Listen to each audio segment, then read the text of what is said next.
Drinks at the Hungry Crocodile, written by Ben-Tzion Spitz, narrated by Jennifer Kahen. The hieroglyphics on the wall displayed the day's menu. The menu, however, had not changed in over 2 months. Most of the menu was not available. An old, toothless priestess played a melancholy tune on her harp in a dark corner of the hall. Rumor had it that her older brother was killed during the attack of the wild beasts, and she had not played a happy tune ever since. The tables of the tavern were filled with groups of the higher echelons of Egyptian society, talking quietly amongst themselves. There were also a few loners commiserating with their drinks. One table was filled with muscle-bound black eunuchs from Pharaoh's palace. "I was there, I tell you," Big Laras, the royal eunuch, whispered in his high-pitched voice to his audience around the circular table. "I was there when Moses announced the next plague." "So what did you say?" bulky Doigo asked in an equally shrill voice. "What will the next plague be?" "Hailstones," Laras intoned as he scratched the scabs from his receding boils. "Moses said that whoever or whatever will be out in the fields tomorrow will die from the hailstones. If you are indoors, you will be spared." "And you believe that charlatan, Laras?" asked Fanner, the priest of Ra, who was sitting with other priests at the adjacent table. "Have you and your fellow eunuchs lost faith in the gods of Egypt?" "I did not realize you were eavesdropping, Fanner," Laras hissed. "Besides, your faith in your gods has blinded you from reality. The God of the Hebrews has proven himself to be more powerful, and there is nothing they or Pharaoh have been able to do to stop him." "Be careful, Laras," Fanner warned. "You speak both blasphemy and treason. Not even your position as royal eunuch may save you from punishment." "You are a fool, Fanner." Laras grinned and made a pushing and slicing motion with his hands towards Dargo and the rest of the eunuchs at his table. "Egypt is crumbling before our very eyes, and I for one intend to be on the winning side. This Moses is masterful. His presence alone is impressive, and the way he stands up to Pharaoh is most inspiring." "What?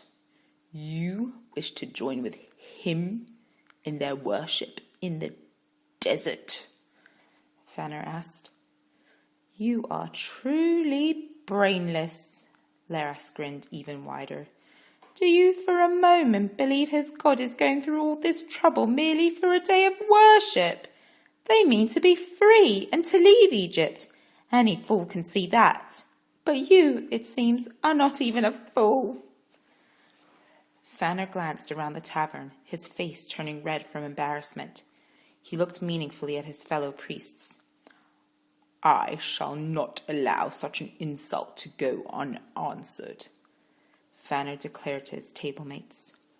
The 5 priests rose from their chairs as one and faced the eunuch's table. At that moment the door to the tavern opened and silence reigned throughout the hall. Even the old harpist stopped her playing. 2 strangers walked in, 2 Hebrews. Their skins were unblemished, with no scars or boils on them. They had the happy demeanor of men who had eaten well, something no Egyptian had experienced for months.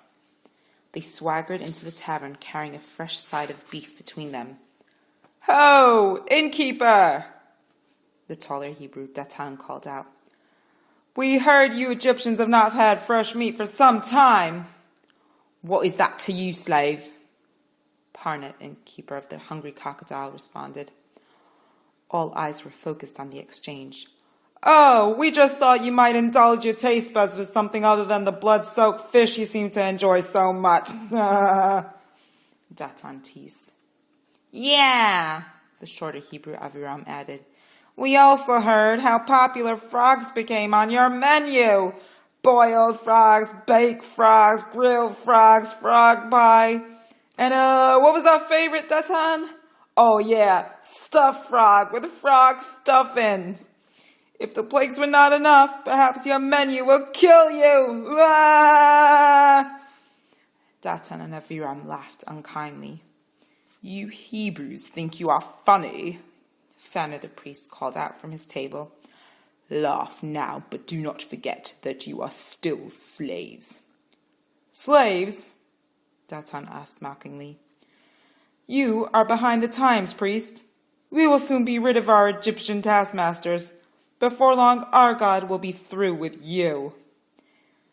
Enough talk, Hebrews, Parnett seethed. How much you want for the meat? 200 shekel, Datan answered slowly. 200 shekel? Parnett shouted. Are you out of your mind? I used to pay no more than 20 shekel for an entire cow, let alone one side. Of course you did, Aviram responded loudly.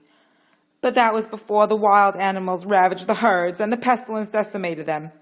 It's not a problem. We are sure that the wet hippopotamus down the road would love to offer fresh meat to their most esteemed clientele.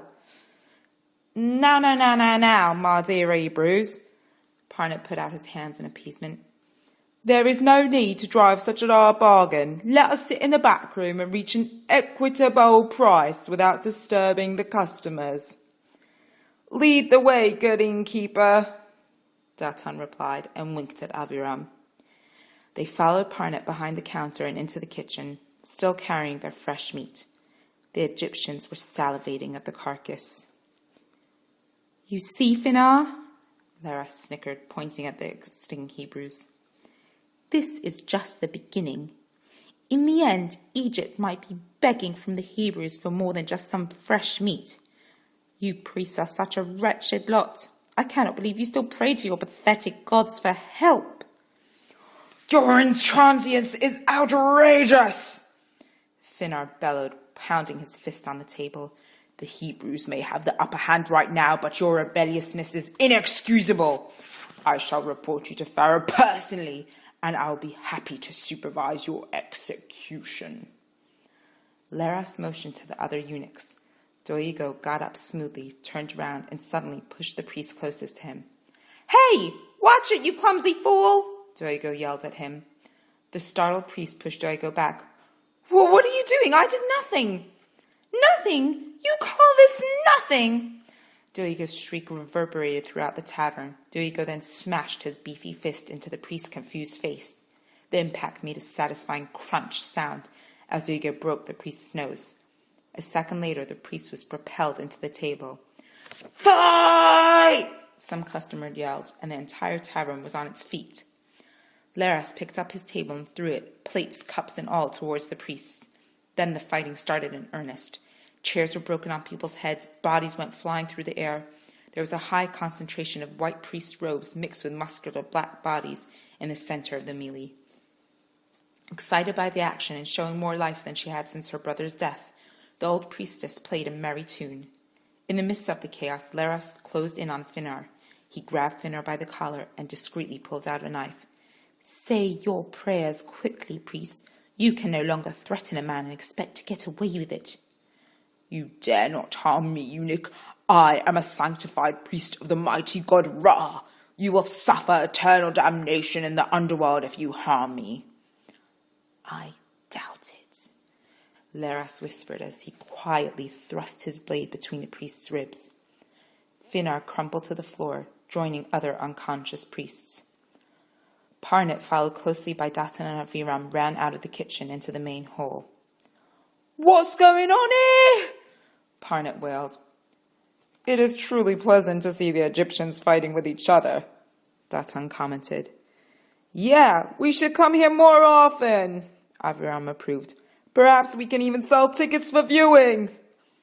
Leras gave a piercing whistle. As quickly as it started, the fighting stopped. The priestess returned to playing a more subdued tune. One of the conscious priests examined the wounded. He is dead! Fanner is dead!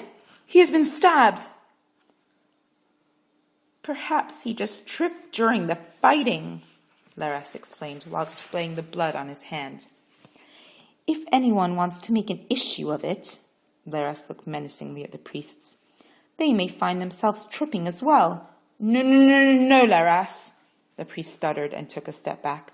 This was just an unfortunate accident. Your theological arguments are very persuasive. Ah, so there is some wisdom in the priesthood after all, Leras nodded. Datan and Aviram looked apprehensively at the dead priest, and at Leras standing over him. This Leras is dangerous, Datan whispered. We have our money. Let us leave this zoo. Datan and Aviram made their way to the door, stepping over debris from the fight. Leras, noticing the movement, called out to them, Hebrews! Datan and Aviram turned around just before the entrance.